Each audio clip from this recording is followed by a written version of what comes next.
गुरुजी, शंकराचार्य जी को लेकर के अभी एक आदेश कोर्ट ने जारी किया है कि यौन शोषण के मामले में उनके खिलाफ एक दाखिल किया गया था इसका, जिस पर कोर्ट ने आदेश जारी किया एफआईआर का। क्या है पूरा प्रकरण और ये इस तरीके का जो मामला है इस पर किस तरीके से आप लोग आगे? जो अब बता रहे हैं मीडिया के माध्यम से हम लोगों को भी जानकारी हुई, क्योंकि 173 का जो मुकदमा होता है उसमें वादी मुकदमा दाखिल करता है और वादी मुकदमा हाजिर होकर के आदेश करता है। अब ये मामला जो है, एक आशुतोष ब्रह्मचारी हैं, जो राम भद्राचार्य के शिष्य हैं, उन्होंने इस तरह के आरोप लगाया कि बालकों के साथ जो है महाराज जी ने जो है दुराचार किया है, उनके साथ दुर्व्यवहार किया है। और वो उन्होंने कहा कि ये आश्रम के हमारे विद्यार्थी, जो बालक संरक्षण का जो अधिनियम है 2012 का, उसमें स्पष्ट लिखा हुआ है कि जो भी आदमी मुकदमा कराएगा वो उसका अभिभावक है। और अभिभावक जो है, जो आशुतोष ब्रह्मचारी है, उनके यहाँ जाते ही जाते अभिभावक कोई नहीं बन सकता, पहली बात।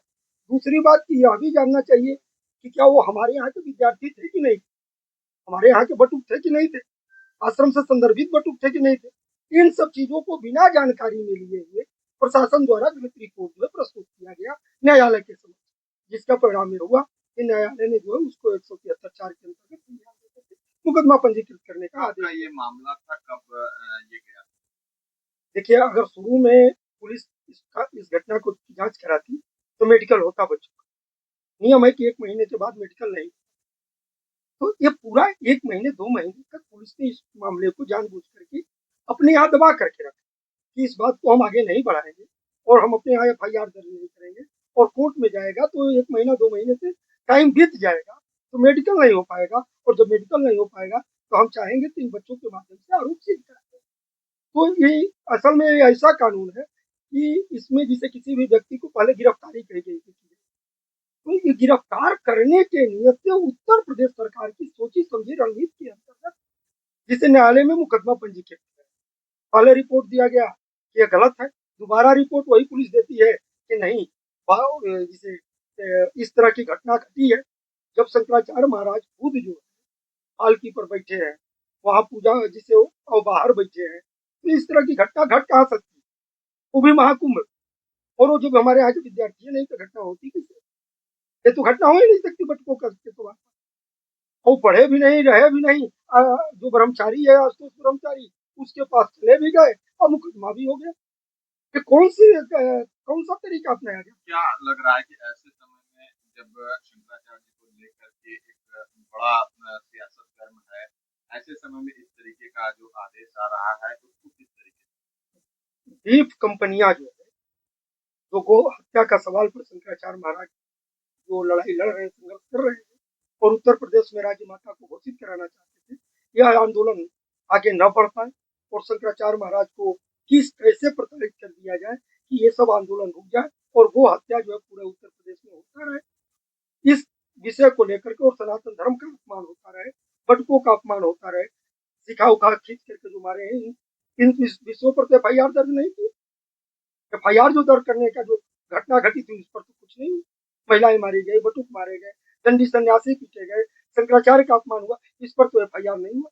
और एफआईआर फर्जी है तो चला गया, वो भी आपराधिक प्रवृत्ति का आदमी जिसका कि हिस्ट्री में नाम है, और उसके बावजूद भी कि वो किस पर मुकदमा करा रहा है, शंकराचार्य महाराज और उनके शिष्य।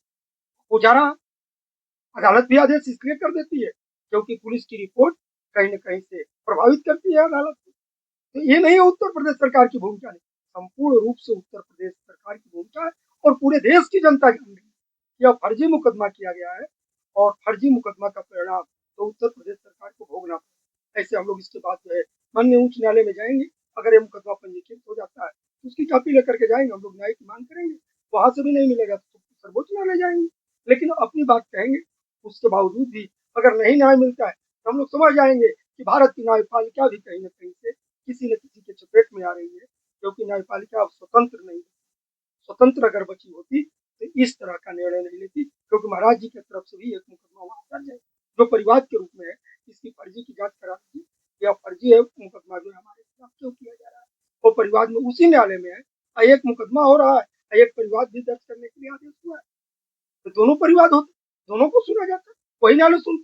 लेकिन इस बात को न करना कहीं न कहीं से साबित करता है कि पुलिस हस्तक्षेप और उत्तर प्रदेश सरकार के हस्तक्षेप से इस तरह के मुकदमे करने की साजिश और षड्यंत्र रचा गया और वो मुकदमा किया जा रहा है।